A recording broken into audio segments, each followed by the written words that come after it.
After episode 4, I'm no longer sure that Discovery's heart is in the right place.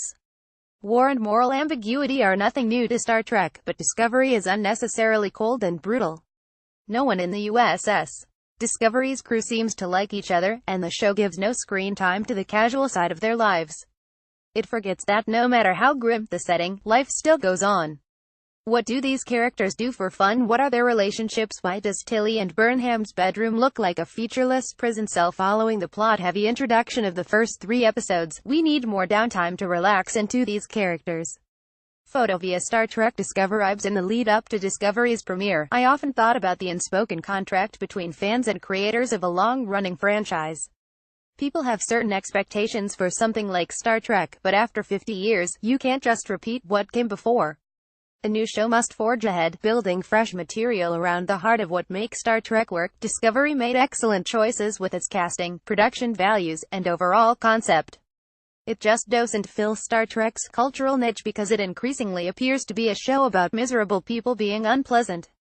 Even during the darkest periods of Deep Space Nine and Voyager, the main characters still shared the frivolity and warmth of day-to-day life. Discovery needs this.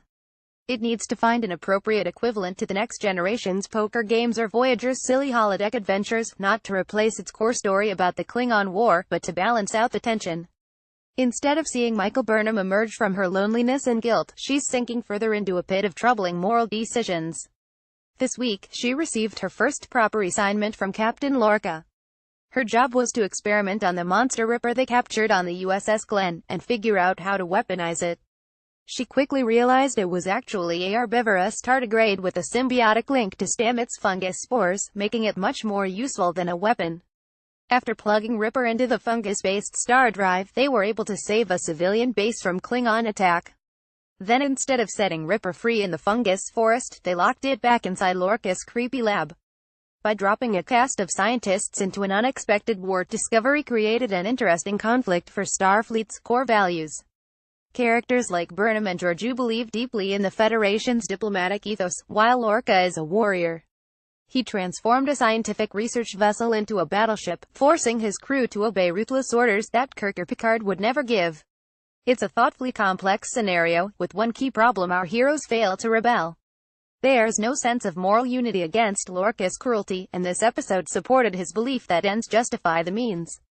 Photo via Star Trek Discovery. I suspect Burnham will free Ripper eventually, but this week she just watched it suffer in quiet sorrow. We don't even see a full reaction from Saru, who must sympathize as a sensitive, herbivorous prey alien himself. He and Burnham are now in the distasteful position of just following orders from a bully. Even if they're unwilling to disobey a direct order, they should at least voice their objections to Lorca's methods, or work together to find a better way. We actually see more friendship on board the Klingon ship, where the outcast VOQ has built a religion around his dead mentor, Kuvma. Set apart from the less idealistic Klingons, VOQ bonded with his right-hand woman El-Ral Marikifo, hampered slightly by their rather immobile facial prosthetics. I'm very much enjoying the poetic, formal speech patterns of the Klingon subtitles, but if their faces can't move, the actors should probably introduce some more body language. Without sounding too much like a stuck record, it's troubling to see Burnham be so isolated compared to her Klingon counterparts. While El-Rel abandoned her post to join VOQ in exile, Burnham spent most of her time with the antagonistic Commander Landry. They represent a classic conflict between open-ended research Burnham and a desire for actionable results Landry, with Landry dying a hubristic death at the claws of the tardigrade. It's hard to see why she had to die at all. An injury would serve the same narrative purpose, and her death confirms an unfortunate trend. 3 prominent characters have died so far: Georgiou, Kuvma, and Landry, and all were played by people of color. Burnham sympathizes with the tardigrade, a lonely creature that was judged by a single violent action. Yet at the end of the episode, Burnham locks Ripper back in its cage. This lack of self-confidence makes sense, yet it's also unsustainable in the long term. We need to see more moral certainty from Burnham and more warmth from her crewmates, and it needs to happen fast. I'd be more forgiving if it was a 20-episode season, but we only have 4 to go before the mid-season hiatus. Read more. Somewhere between the action scenes and ethical dilemmas, Discovery needs to explore the everyday relationships and trivialities of shipboard life. That isn't wasted time, it's an essential element of building the show's world.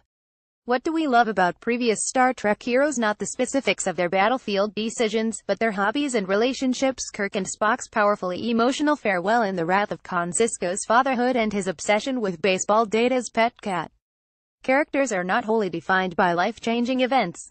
We also need to know things like Burnham's favorite food, or Tilly's crush, or whether there's a jock-nerd divide between Discovery's researchers and security crew.